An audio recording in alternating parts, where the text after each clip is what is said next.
Mr. Gareth Davies, I'm back. It's been a couple of weeks. My apologies, but I am back, and I'm back for a big one. Doesn't get much bigger than this, does it? Discussing the undisputed heavyweight champion of the world, Oleksandr Usyk. Before we do it, as is tradition, I feel like I know where you've been, but there might be a few surprises. What has the last 6 or 7 days in the lead up to this day been like for you? Just amazing. Last week was very rewarding on a personal level and as a team. But both being able to write big pieces about Daniel Dubois, but also being around Oleksandr Usyk and his team a lot, and also the talkSPORT team who were extraordinary. And you and I had a very similar kind of parabola on Saturday night. We were sitting a row apart, and I was doing very much what you were doing in terms of interviews: Jake Paul, Turki Al-Sheikh, Joseph Parker, Ajit Kabayel. I even added Tyson Fury, Hamza Shiraz into that mix at the Fan Fest at Box Park. And of course, Oleksandr Usyk. Being around it last week was extraordinary. You were missed last week. I was really looking forward to talking it up with you, but obviously you were absolutely shattered from Chelsea winning the Club World Cup. So, look, the aftermath of Dubois and Usyk's been very interesting. I've done a lot of interviews and penned a big piece in the Telegraph. Really, the cusp of it, really, or the kind of strain of it, really, Ade, being that do we really need to see Usyk Fury 3, and what direction does Oleksandr Usyk go in from here? And also, which I'd like to add to our discussion today, where does he genuinely sit in the pantheon of all-time greats? And I want to discuss how he would fare against Lennox Lewis, Muhammad Ali, Larry Holmes, Mike Tyson, George Foreman, and Evander Holyfield, because I think he belongs in the conversation with all those guys, because I've got him as number 7 heavyweight in the world of all time. How about your week? Yeah, very similar to yours. I almost feel like we've been on the same journey, just working for two different broadcasters, as you say. What I do for DAZN, you do very similar for talkSPORT. And I will say this, I think you do a fantastic job. And I don't know if it's highlighted enough. I see you ringside, running around, getting those interviews. And it isn't easy to get those interviews. And I was watching you from afar, and I was thinking, is he actually going up to Turkey? I was watching you with Romario, and I was like, is he really making a beeline for Turkey? And I saw the interview, and it was a fantastic one. So well done in all the efforts you put in throughout the week as well, not just Saturday night, but again, the media, public workout, the press conference, et cetera, et cetera, et cetera. It's a lot. So I think a lot of people don't really see how sort of strained you can be during these fight weeks, because you are getting pulled from pillar to post. So it is a lot. So well done. So yeah, very similar to yourself.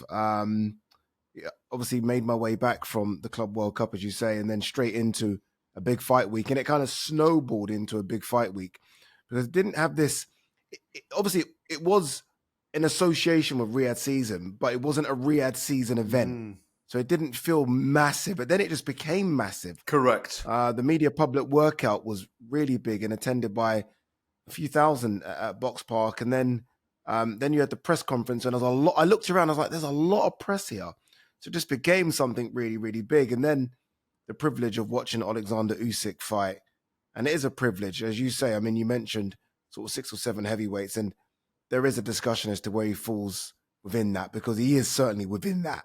I don't know if he's right at the end of that, or in the middle, or maybe even closer to the top of it. But we are watching something incredible. And I just almost sit there, and we've got the best seats in the house that money can't buy, the seats that we're at, because we are really privileged to be a few feet away from this great. And I just, honestly, I'm just so excited that I can say, when it's all said and done, when I hang up my own gloves and say, I saw the great Oleksandr Usyk fight. You didn't just see him fight, you were inches away from him afterwards. Let me just go over a couple of things that you said. Thank you very much for the compliment. Let me return the compliment. It's not easy doing post-fight interviews or interviews ringside. And you have a great gift for it that you've shown in the last year or two, because we both have an instinct. This is why we work so well together and enjoy our show so much, because we have an instinctive understanding of what needs to be asked. And sometimes they're very difficult questions, but there's a way of doing it. And I don't know if you've got it in your mind, but whenever I'm interviewing, I'm always aware of the viewer or the listener. What question do they want to be asking right now? And as long as you nail those questions, you can ask the superfluous ones. On the other thing, so well done you, by the way, and you keep going. And I love working with you and seeing your work as well, and it's outstanding. It really is outstanding. The second thing is, to what you said just now, all week, I was having this conversation with all the young people that I work with at talkSPORT, saying, make the most of it. This is the best job in the world. But also, and you touched on it just now, from the inside out, it felt like a really big event. But you wondered whether from the outside in, it was going to be a really big event. You were questioning 90,000 in the stadium because it didn't feel like it took over the country. Yet on the night, it really did. And in my meandering experience of listening to radio and BBC Radio 4, kind of adult political programs, all these kind of things, it really was widely reported. And obviously it's got even bigger since, because of Usyk, the way he does things, the resonance of Ukraine. The Telegraph Ukraine podcast spoke to me, and that's generally talking about the war with Russia. Some great things that he did during the week that were cultural. Fundraising dinners for repair in Ukraine, all these wider issues that came to bear. And also, he had more support in that stadium than Daniel Dubois. And I think he has become a star in the UK, Oleksandr Usyk. Yeah. As I said, and I think as our listeners and viewers know, I have missed the last couple of shows.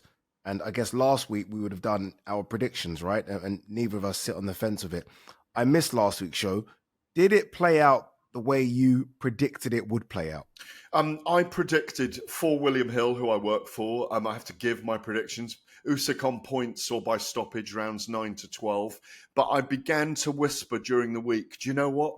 If Daniel really does come out trying to throw all his hands, it wouldn't surprise me if Usyk countered him and stopped him even earlier. So I didn't expect such a one-sided dominance. I can only imagine or recall a couple of incidents where Usyk was trapped on the ropes once and he slid away sideways and got out. That was early on. And when he was caught to the midriff once, and he didn't seem to flinch. But I thought Usyk would be dominant, and I thought he'd demoralise and break Daniel's heart.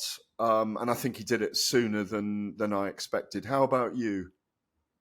Yeah, same. I thought Usyk late, so 10-11, after just wearing Daniel down and Daniel being frustrated and tired and maybe deciding enough's enough or a very wide points decision. So when I started seeing them swing for the fences, I knew this wasn't going to end well for Daniel, just because Oleksandr Usyk's timing is just going to be so much better. And he snapped his head back with a jab, and I think the first 30 seconds or so, Usyk to Dubois, and I was like, okay, he's showing dominance here.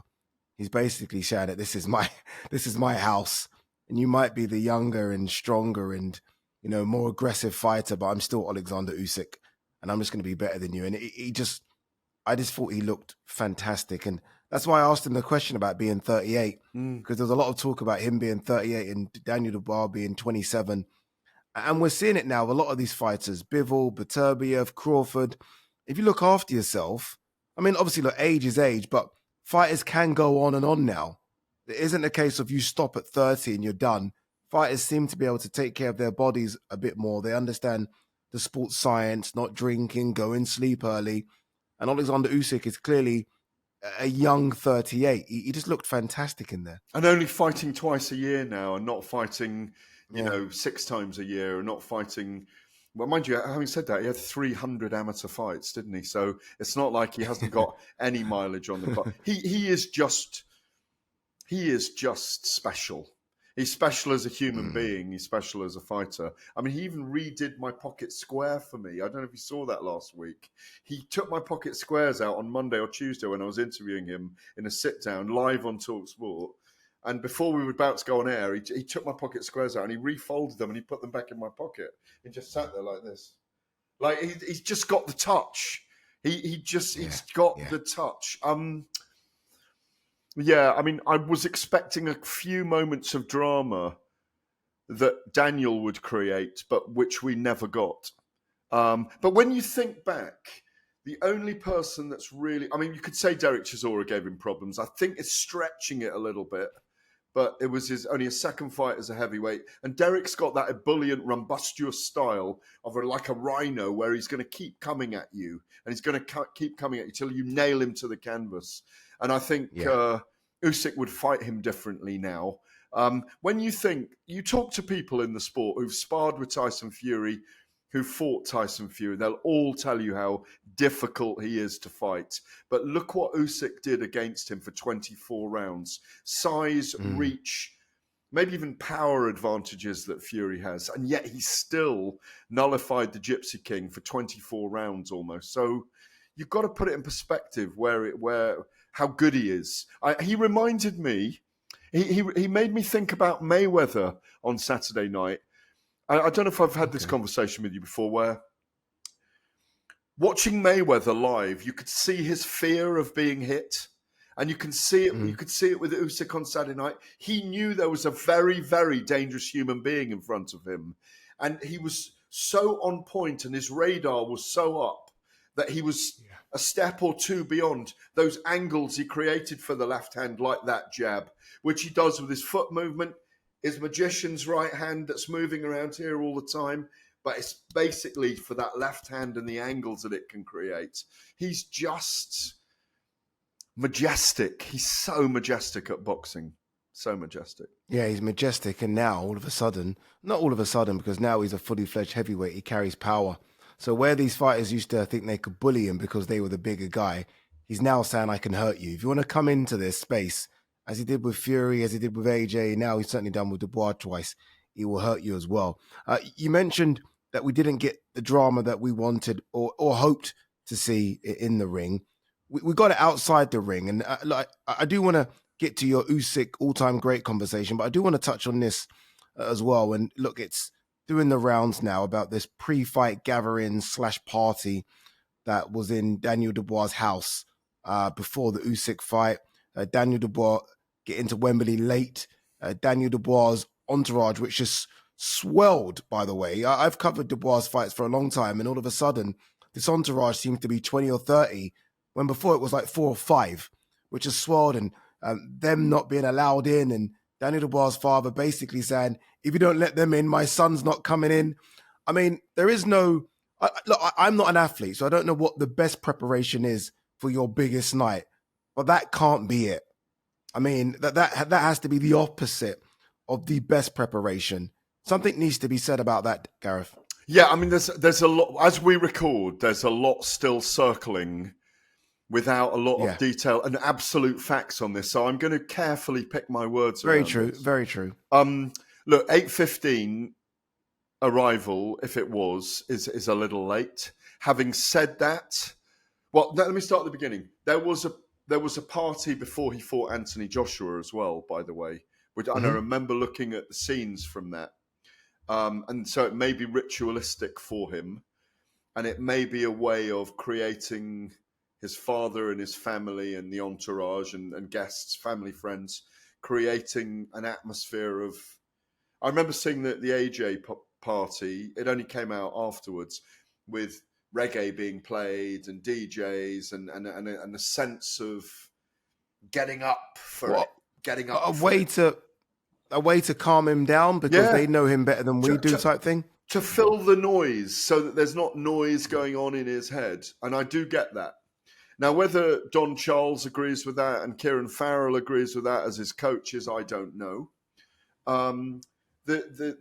So him having a knees up before, it's absolutely up to him and his family and Stan, or Dave as he's also known, how his father does that.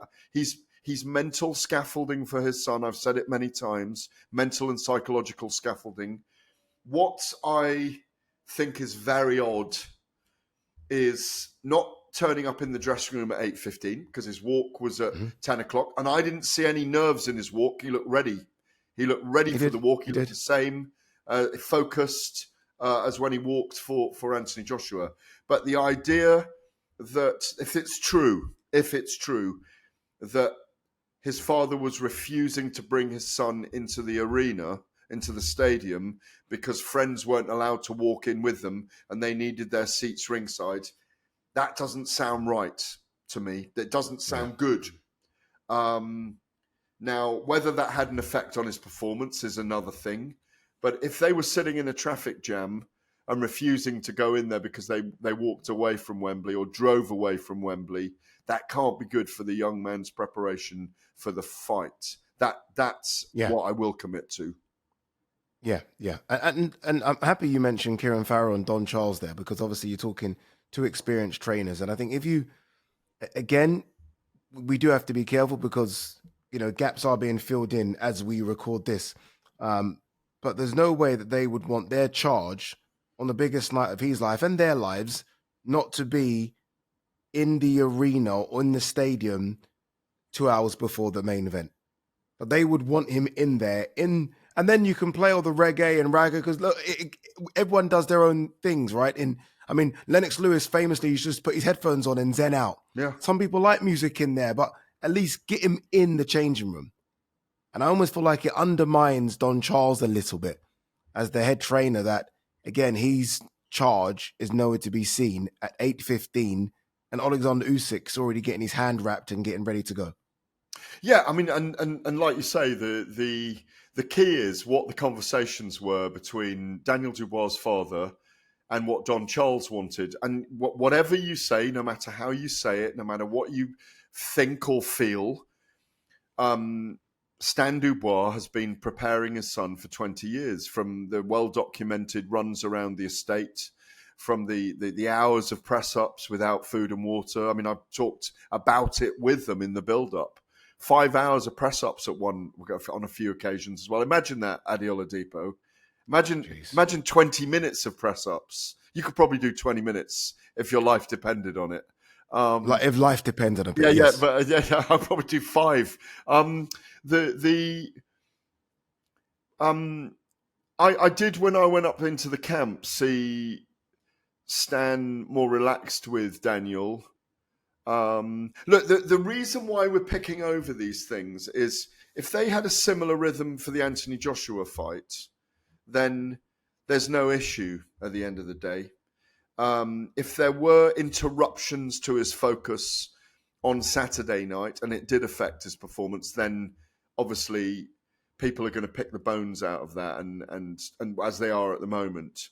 And I doubt very much whether they're going to make a statement about it. He's going to be down right now. He's not going to be happy with his performance.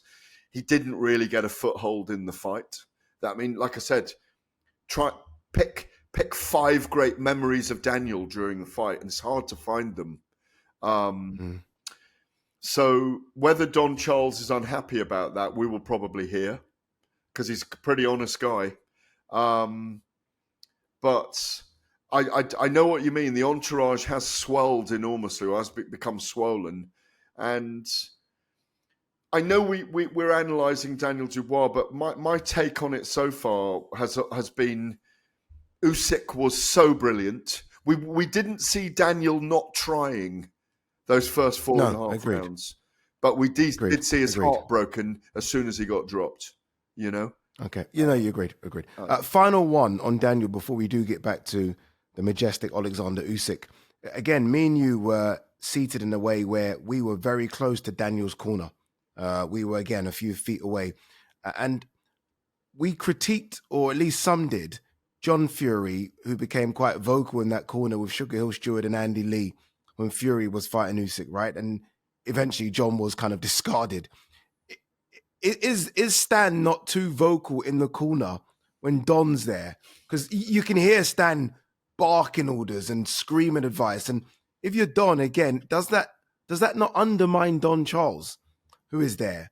Like, if you're Don and Don won't do it, don't you just want to turn around and say, "Shut up, let me just do my job here"? No, not for a moment, because I was in exactly the same seat on my own because talkSPORT were up in the gods, and I was down on the floor for Usyk, for Daniel Dubois and Anthony Joshua, and he did exactly the same thing.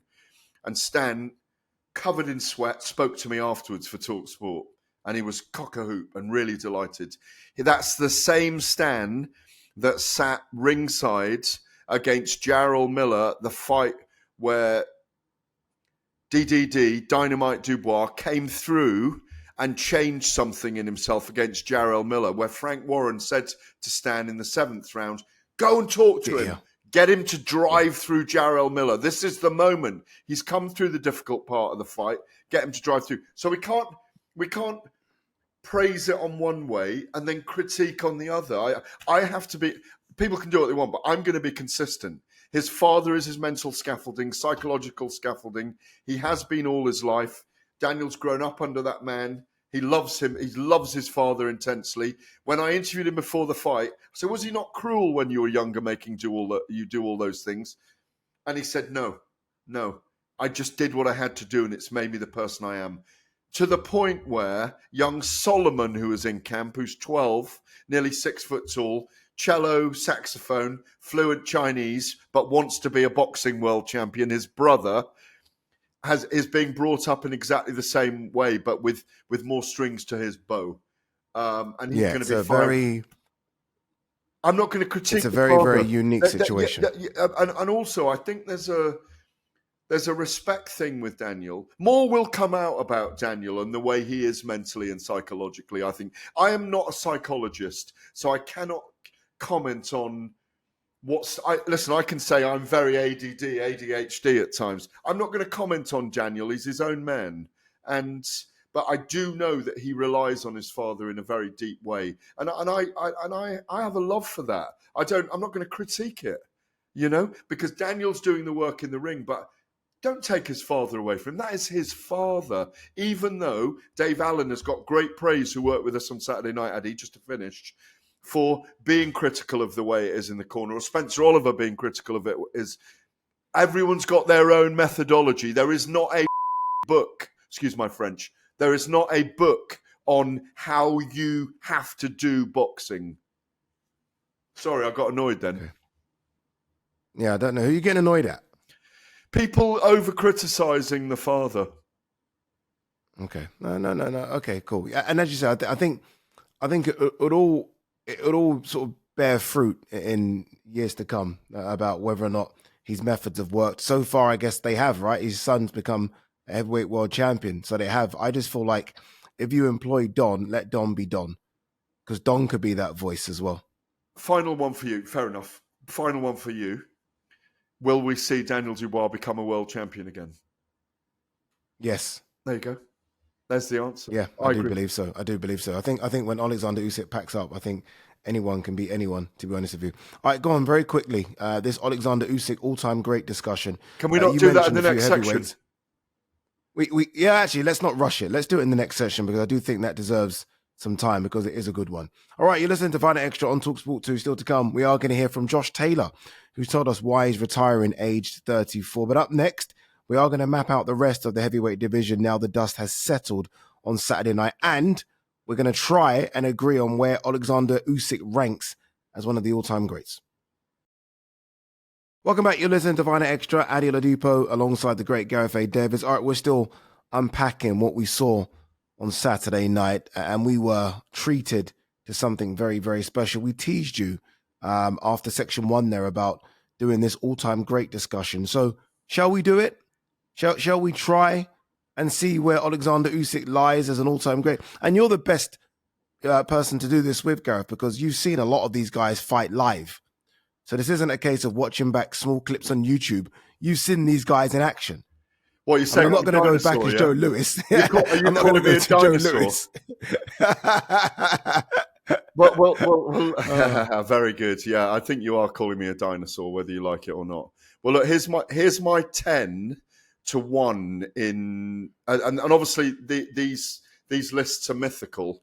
Number 10, I've got Vitaly Klitschko. Number 9, I've got Rocky Marciano, and then I've got Evander Holyfield at 8, Oleksandr Usyk at 7, Mike Tyson at 6, Larry Holmes at 5, George Foreman at 4, Joe Lewis, obviously I never saw him box, I wasn't even born, at 3, Muhammad Ali at 2, and Lennox Lewis at 1. So my question, and if I can send it back to you, is Usyk was number 7 up for me after he beat Fury twice. Because I think Fury could have fought a lot of those guys I mentioned there and have been successful. Not all of them. But who out of those, if we go Lennox Lewis, could he beat Lennox Lewis? No. Could he beat Muhammad Ali?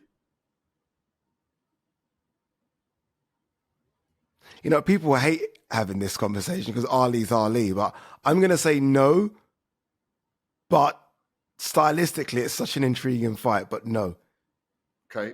I remember Ali, for those that don't know who are listening or watching this, Ali and Oleksandr Usyk share the same birthday, the same physical dimensions, the same reach, the same weight pretty much. It's quite extraordinary.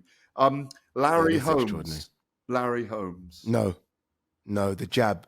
Larry Holmes' jab would have been just a bit of a problem. But he's a southpaw, remember, so...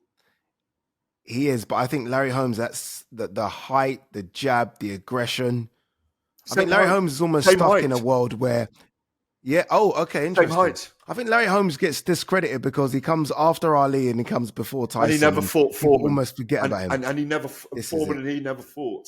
And the late, great George, George was so self-effacing. And I always asked him, why didn't you fight Larry Holmes? He said, I didn't want to get my face jabbed off, thank you very much. Even though Larry always said, I'd love to have jabbed his face off. But they never met, weirdly. And maybe that speaks today to Tyson Fury and Anthony Joshua as well, which please can we come on to it in this section at some point? Or maybe I'll just say it now. Where was Joshua on Saturday night? Why wasn't he there? He's the only one missing from the party. I heard he was there. Oh, he was there. I heard he was there. Oh, he was there. Good. Yeah, we might have a conversation. I heard he was there. Oh, good. Up in a box. Yeah. Up in a box. Oh, far I'm so away. pleased he was there. He was in the building. Yeah. I missed him by his absence. Same. Everyone else was there. Yeah, apart from him on TV at least. Yeah. And we should have had him on TV as well. Mind you, Tyson Fury wasn't ringside either, was he? I think he was in a box. No. You know? I believe so.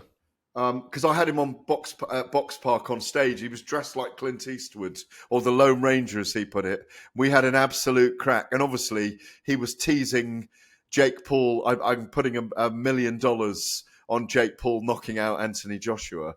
Which, let's deal with it now. For me, it shouldn't be licensed, that fight. 1 second. We're getting... Are we doing this? Okay. George Foreman. Oleksandr Usyk.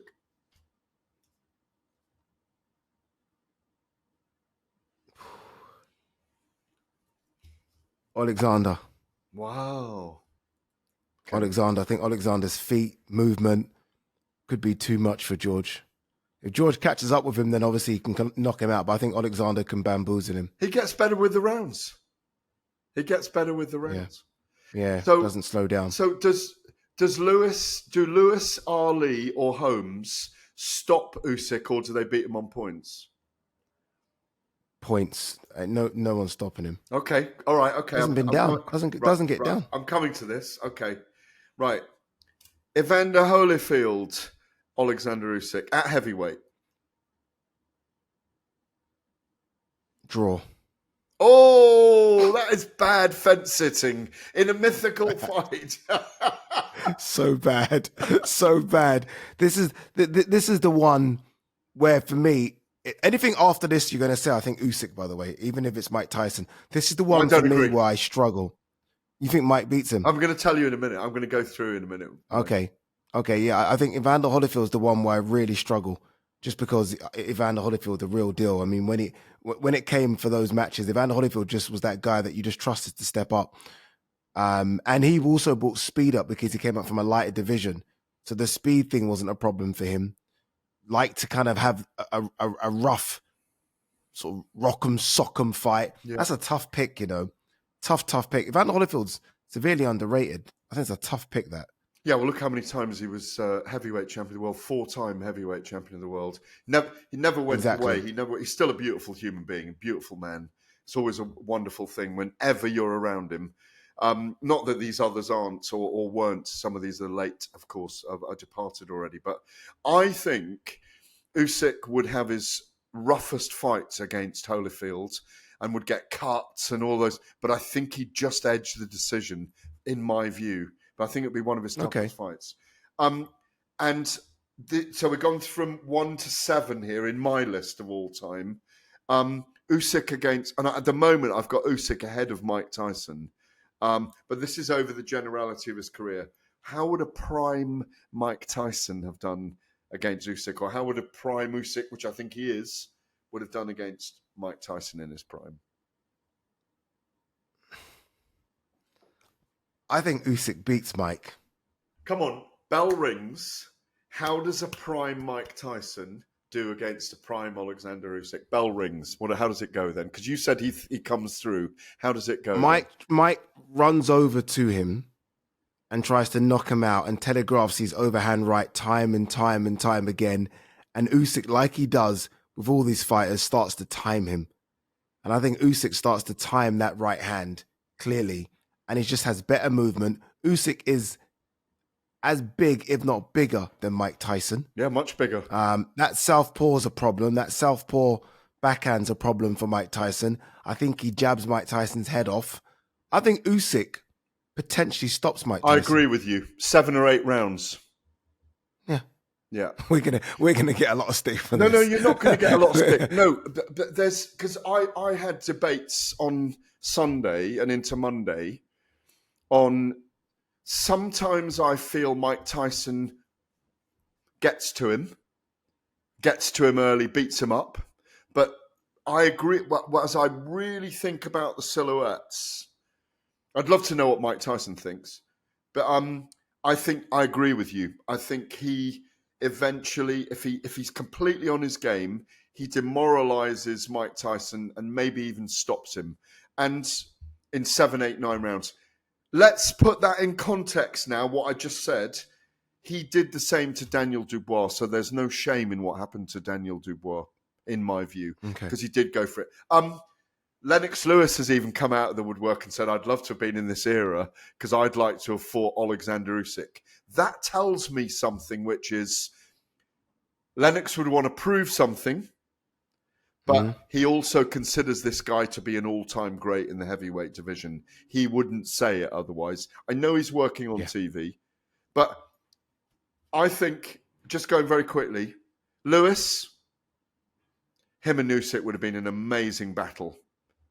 But Lennox was a great boxer as well as a great technician, a pugilist specialist, as he called himself, a scientist in the ring. Picking a winner. Lennox Lewis. Muhammad Ali. Larry Holmes, agree with you, Larry Holmes. George Foreman, I think Usyk might have won that. Yeah, I said that, didn't I? I said Usyk. Yeah. Mike Tyson, I think he wins that one. Evander Holyfield, such a great fight. Such a great fight. Usyk's roughest fight, maybe they would have needed to have had 3 and it would have been 2-1 to one of them. So agreed. What we're saying is he lives with the all-time greats. That's what we believe. Yeah, and that's good how you've done that and how you've broken it down as well. All right, we've got a couple of minutes. I do want to talk about sort of the fighters in and around Usyk. In the ring, you probably heard me ask Usyk what next, and he kind of rattled off a few names himself. He said Joseph Parker, he said AJ, he said Fury. Chisora tried to sneak up behind me, and I was like, get out of here, Chisora. This isn't your time. Fury did this post, as he always does on social media, likes to take a bit of the limelight, jogging, basically calling out Usyk again. What does Usyk do next? I know Joseph Parker's the man in line, but we've seen Oleksandr Usyk vacate a belt before and do what he wants to do. What does he do next? Well, I think in sporting terms, I think he doesn't really need to do anything more. He could walk away right now. No, as I say, we're classifying him as an all-time great. He's undefeated as a Olympic champion, undefeated as a cruiserweight undisputed champion, undefeated as an undisputed two-time heavyweight world champion. In truth, he should just walk away. Frank Warren told me on Saturday night when I interviewed him for talkSPORT that the WBO is the next mandatory. So Joseph Parker is the man in line. That's if Usyk does not vacate any of the belts. Joseph Parker, always self-effacing, believes that Usyk might vacate. There's Ajit Kabayel and Fabio Wardley with two of the other belts. So Kabayel, then Wardley are in line with the other belts. And then obviously Fury's knocking around wanting a third fight with Usyk. There was the biggest cheer in the stadium for that opponent next on Saturday night, recall. Even though generally out there people don't want it. I think if it works commercially, I think they could do Usyk Parker in the UK because I think Usyk is a sports star in the UK now.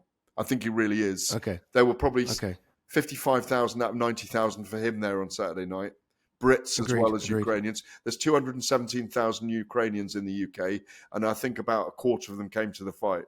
Or Usyk Parker could happen in Saudi. Yeah. Which, if that was underwritten, that works as well because that will create the payday for him. What's your take? You know what my issue with this, and Parker and Kabayel fall under the same umbrella here, is that what are they going to do then? Both sit out for 7 months. Usyk's not fighting for another 7 months. So that means if Parker sits it out, Parker's not fought for a year. I mean, what are we doing? I don't honestly, it baffles me. And I think Parker does deserve it. Sometimes people say Parker's too nice. I don't know what Parker needs to do. He's not the type of guy to storm the ring and start screaming and shouting. But he almost does need to somehow get the fight. Because it's there, it's right there. He just needs to grab it. But I just don't like the idea of Parker sitting out another 7 months. The best Parker we saw was an active Parker. Yeah. The best Kabayel, an active. The best 5 Dubois fights in was an 13 active months. Dubois. Or 5 fights in 13 months, was it? I think 14 months or something, yeah. It included Jack and he Massey, looked really good. The cruiserweight Jack Massey. But you're so spot on. So what does he do? Does he sit it out? Really and truly, and I know they're not going to do it because both are looked after by Spencer Brown, it should be Kabayel versus Parker now, on a card now, and the winner then fights Usyk.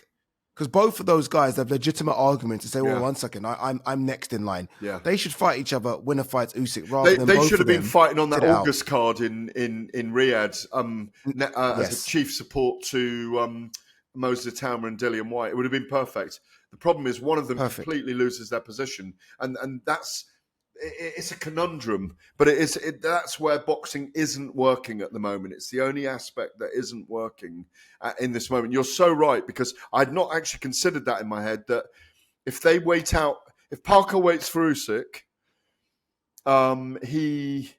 that's why they were looking at a Dave Allen fight, a Dillian White fight, a Derek Chisora fight, a fight that he's going to win. But there's a horrible habit of these things going wrong. And that's what's wrong with boxing. There's no doubt about that. Because by the time he fights Usyk in December, maybe at the earliest, he will have been out for 10 months, and since February. So it's an annoying conundrum, an annoying one for him and us. And I said to Kabayel rightly, you should on stage at the box park, you should be fighting Parker right now, and the winner of you should fight Usyk. It's the way it should happen. Agreed. Very quickly. Turkey gets what Turkey wants. Turkey keeps mentioning Moses Itauma. He doesn't stop it now. Moses Itauma obviously fights Dillian White. Is there a crazy world in which Moses absolutely obliterates Dillian White and jumps to Q? Yes. And you know, I hate saying it about Dillian because I love and respect him. But I do think this kid's too young, too quick, too dangerous. And I do think Moses will come through it with flying colours. I may be wrong, but I do think he will. But you're suggesting that tweet that Turki Al-Sheikh, His Excellency Turki Al-Sheikh put out, that he wants to see Moses Towner against Oleksandr Usyk. Yeah, is that what you're referring to? Yeah, that is, yeah. It's too early for Moses, and the end of next year is too late for for Oleksandr Usyk. He'll be just about, end of next year, he'll be coming up 40. And that's where it all goes wrong. It's where it went wrong for Ali at the end. It's where it goes wrong for lots of other boxers at the end. It's where it went wrong for Golovkin against Canelo at the end, and so many others. Because I do think by the end of next year, Usyk will be starting to feel it, you know. But it's right now. Does Usyk beat if this fight happens early next year in Riyadh or wherever? The next fight for both of them. Does Moses beat Oleksandr Usyk? Absolutely no chance. Agreed with you. Yeah, absolutely Agreed no with it. It's chance. going to be a Usyk that I competitive saw fight, on but it'll be Saturday. great. Absolutely no. Yeah, it'll be competitive. It'll be fun. But when Usyk starts to read and time and do what he does and bring out that tool bag, and Moses will look at tools that he's never seen before, it could be a very, very dangerous night for So the is young it? man. Why But rush is him? it too late for Usyk at the end of next year? Possibly if Talma gets a couple more big wins and that experience and that aggression, because he's a very special fighter. But as we've just been speaking, Oleksandr Usyk's an all-time great fighter. So there's still a bit of a bridge, I think, for Moses to cross. So ideally, does Usyk have one more, and Moses has two more? Yeah, two more, and then they fight in the middle of next year. No, ideally, Usyk has one more and says goodbye. And who is and it? Vacates and the who belt. is it? Tyson Fury. Yeah, if I was going to pick one more fight for him to have, If I'm honest, I know it's horrible, but Tyson Fury will give him the most competitive I fight, agree let's be with you honest. 100%, Ade Oladipo. Yeah, and people don't want to hear it 100%. because it's too zit, but those fights were close. They were. People still seem to think that Usyk They bullied were. him, beat him up. It was close. Yeah. All right, wow. You're listening to Find It Extra on talkSPORT 2. Up next, we are going to hear from Josh Taylor, former undisputed 140-pound champ, who decided enough was enough, and we're going to discuss Manny Pacquiao's ring return. Vegas, was he robbed? Welcome back. You're listening to Find It Extra on talkSPORT 2. Ade Oladipo, the great Gareth A. Davies. All right, amidst all this Oleksandr Usyk talk, one of the greats from these shores, Josh Taylor, announced his somewhat surprise retirement from boxing on Monday afternoon, owing to medical advice. The Tartan Tornado spoke to the guys on Talk Boxing and explained why he's had to call time in his glittering career. Yeah, I mean, it's a big decision. It's quite a hurtful one to do, you know, to post, because I still feel I had plenty to give. But at the end of the day, my health is more important than boxing, and I've got a lot of life left to live after boxing. You know, it's due to my health reasons, my eyes. You know, I've had 4 operations in my eyes now, and it's just I'm playing with my health too much now, and I've got a lot of life to live. You know, I don't want to end up going in boxing. I end up going to get laser eye surgery in my eyes 2 weeks ago, and I found out that I had retinal tears in my in the retinal tissue. So that was my decision made for me. You know, I'm not willing to play roulette with my health, especially something as precious as my eyesight. So I've got a lot of life to live now, so I'm not willing to play lottery with my health. Josh Taylor there speaking to Simon Jordan, Spencer Oliver. You can listen to that interview in full on the Talk Boxing YouTube page, where he does go into more detail as to why. But we understand the reason as to why Gareth, he's had surgery on the same eye so many times. And also, and he probably won't want to admit this as well, obviously the best is behind him. I think we saw that against Eka Usman.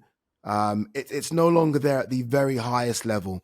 And I think if you're Josh Taylor and you've climbed the mountain and you know what the best feels like and tastes like, you don't want to be a shadow of yourself in the ring against these guys that you would have beaten, not comfortably, but would have beaten before. He's 0-4 in his last 4, by my estimation. Even though that first fight with Jack Catterall is a win in the record books, you know, losses to Jack Catterall in that one, I almost certainly feel he lost it. I scored it against him, and obviously there's all the controversy around it for the undisputed title. Then the loss to Teo Lopez, the second loss to Jack Catterall, or the actual loss to Jack Catterall, and then Eko Esserman. you've got to look at and that's the last 4 years, 22 to 25.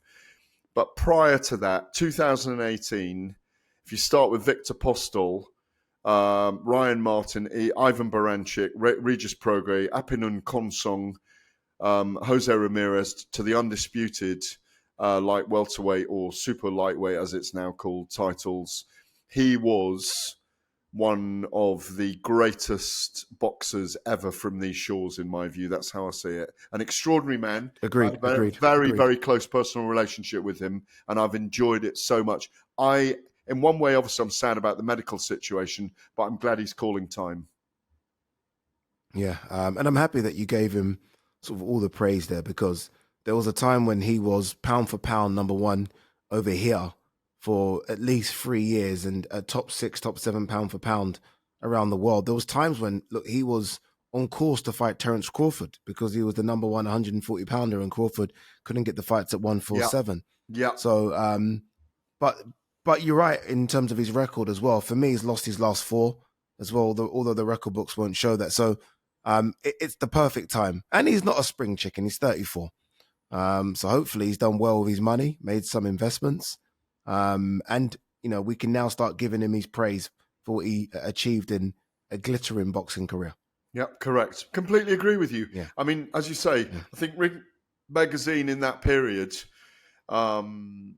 had him in that period that I speak about from 2018 to 2021 when he beat Jose Ramirez in Vegas during lockdown. Unfortunately, the fans didn't get the chance to travel to that. I know. All those fights in Scotland which were extraordinarily well supported. When he lost to Eko Esserman, I thought the writing was on the wall, if I'm honest with you. Just an absolutely brilliant box fighter. And I loved Hank. When Hank came out in Fight Week, and his dad and his mum and his partner, Danielle, they're all screaming from ringside and screaming at the press conference. Proper, hard, durable, gritty Scot. Great memories of being around him in his career, and it reminds me he's in that group of Nazim Hamed, Ricky Hatton, Amir Khan, Joe Calzaghe, Carl Froch, Tyson Fury, that group of fighters who you went with everywhere in the world, and they were just a pleasure to be around. They got what the media duties were, and they got what we were as media, and it was a great journey with them. And as I say, he is a friend now as well, Josh, and I'm probably sure it's the same for you. Yeah, no, honestly, it's been fantastic covering him. It's a shame as well when I think of that Scottish market. And look, they always find another one. I mean, when Ricky Burns decided enough was enough, they found Josh Taylor. So there's always someone coming off the conveyor belt. And I hope, having covered his last fight, that there is someone, because we don't get to go to Scotland enough for big fights. And there's a big appetite for big boxing up there. And they've got a wonderful venue in the Hydro, which I think has probably the best in terms of seating, where you can watch a fight. There's not a bad seat in the house. So hopefully we're back there soon, and there is another champion very similar to Hank and to Ricky Burns who can entertain us. All right, let's quickly wrap on this. Manny Pacquiao, robbed, some say, on his return to a ring, bidding to become a WBC welterweight champion at the age of 46. In the end, the judges said, nope, you're not getting this one, and scored it a draw. I've only just watched it. I watched the fight last night, and I actually thought he won it by a couple of rounds, which would have been some story, honestly. And I actually think it would have, I genuinely believe that if he did get it, we would have seen Manny Pacquiao versus Floyd Mayweather again. I think Floyd WBC would have dusted down. I genuinely believe Floyd would have dusted down the gloves, put on the old shorts, and him and Pacquiao would have had a fight on Netflix that would have generated hundreds of millions. But it got stopped because it didn't happen. I don't know if you've seen the fight, Gareth. I know you've been super busy with this Oleksandr Usyk stuff. If you have seen it, did you give it to Pacquiao as well? Annoyingly, I haven't had time to watch the entire fight before we recorded today, but I've watched a lot of highlights, and I've looked at the punch stats, and I've read people who I believe in, and I've spoken to a couple of the guys that were there. I spoke to Jonathan Nagyoff I hope I've said his surname right, from Pro Boxing Fans. You have. He had Yeah. Pacquiao winning by 2 rounds. He's a good judge of a fight. It's such a shame because, I mean, I really thought he would be too old, but he kind of belted and braced himself together again one more time. I mean, it would have been extraordinary if he could have got a win. He'd have beaten Mayweather now, wouldn't he? Presumably. Yeah. I'm not sure about that, but I'm not sure about that. No. And that's why I said it would have broken records on Netflix, just because the intrigue of those things. It would have been amazing. Imagine the undercard they could have put with that as well. It's just unbelievable. He is an extraordinary character. Again, he's one of those people that I've been around for, God, it's over 20 years. And he's never ceased to amaze. There were people rumoring to me, there were rumors or people kind of gossiping to me in the background that he wasn't, people that know him, saying that he wasn't really training very much for the fight. And I was worried that he was going to get hurt and beaten up. Barrios isn't a huge puncher, by the way, so that would have helped him. But I will watch is it not embarrassing, though, for Barrios? No. As much as we are sort of lauding Manny Pacquiao Pacquiao's not fought for 5 years. Barrios is a young man, a champion, and he's basically been beaten by a guy that's decided to kind of put down his political career to have one more fight, and Barrios couldn't get him out of there. No, he couldn't, because he's got fast hands and fast feet still, and he knows his way around the ring. And like you say, if I'm Conor Ben, I'm telling Eddie to make the Barrios fight ASAP. Yeah, well, make it as soon as possible. That's a segue, isn't it, on our show to. But well done, Manny Pacquiao. I will tell you next week how I saw the fight. But isn't Conor Ben back on with Chris Eubank in November now?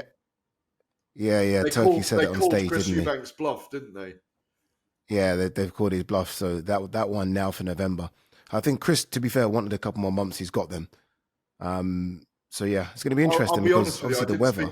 I didn't speak to you last week. I liked the Shakur Stevenson Conor Ben fight, and I liked them on Ariel Helwani's show the other day. I liked the way they worked. Fantastic. Together. And I think it's a great fight. Matador and Bull. I'd almost rather see that, and I'd rather see Hamza Shiraz, who again I was with in Box Park on stage on Saturday. I'd rather see him have a scrap with Chris Eubank Jr.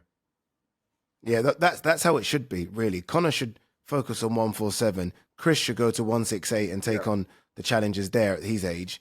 But, with boxing, money talks, and maybe Chris versus Conor just generates far too much money. Yeah, but I thought Turkey Al-Sheikh had withdrawn the Ring magazine backing from that. Clearly hasn't, because he mentioned it on stage, didn't he? Okay. To me, he said it on stage that we're looking at November now. Okay. So the money's back, and when Turkey's money's back, everyone gets in line. All right, you've been listening to Fight Night Extra on talkSPORT 2. Big thanks, as always, to Gareth Davies for joining me. Remember, if you've missed any of this show, you can listen to it as a podcast. Find it under the Fight Night banner on the talkSPORT app on YouTube or wherever you get your podcasts from. We'll be back next week. On AM, on DAB, via the talkSPORT app and on your smart speaker. talkSPORT.